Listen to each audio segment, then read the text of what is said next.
સ્વાગત છે। આજે તારીખ 20 ફેબ્રુઆરી 2024 મંગળવાર।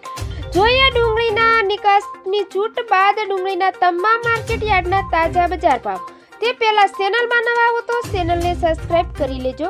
ખેડૂતો માટે સારા સમાચાર આવ્યા છે। કેન્દ્ર સરકારના એક નિર્ણયથી ગુજરાતના ઘણા ડુંગળી વેચવા બાકી રહેલા ખેડૂતોની સ્થિતિ બદલાઈ જશે। ગુજરાતના ખેડૂતોને કેન્દ્ર સરકારના આ નિર્ણયથી મોટી રાહત મળી છે।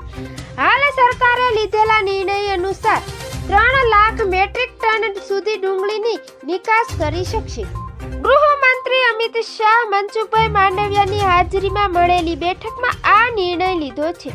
બાંગ્લાદેશમાં 50,000 મેટ્રિક ટન ડુંગળીની નિકાસ કરશે। ડુંગળીની નિકાસની છૂટ મળતા ડુંગળીના ભાવમાં ઉછાળો આવ્યો છે, પરંતુ હાલ ખેડૂતો પાસે ડુંગળીનો સ્ટોક બચ્યો નથી। નિકાસની છૂટ આપ્યા બાદ ભાવનગરના માર્કેટ યાર્ડમાં ડુંગળીના ભાવમાં ઉછાળો જોવા મળ્યો છે અને એક મણ ડુંગળીના ભાવ 200 થી લઈને 410 રૂપિયા સુધી બોલાયો છે। ભાવનગર માર્કેટ યાર્ડમાં 70,000 ડુંગળીની ગુણની આવક થઈ હતી।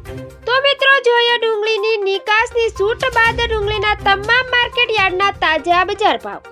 મહુવા 150 થી 400 રૂપિયા, ભાવનગર 150 થી 423 રૂપિયા, વિસાવદર 80 થી 166 રૂપિયા, ગોંડલ 81 થી 436 રૂપિયા, રાજકોટ 130 થી 311 રૂપિયા, જેતપુર 101 થી 316 રૂપિયા, મોરબી 100 થી 300 રૂપિયા, અમરેલી 150 થી 240 રૂપિયા, જામનગર 100 થી 400 રૂપિયા, ડીસા 200 થી 360 રૂપિયા, સુરત 100 થી 430 રૂપિયા, વાછણા 200 થી 440 રૂપિયા।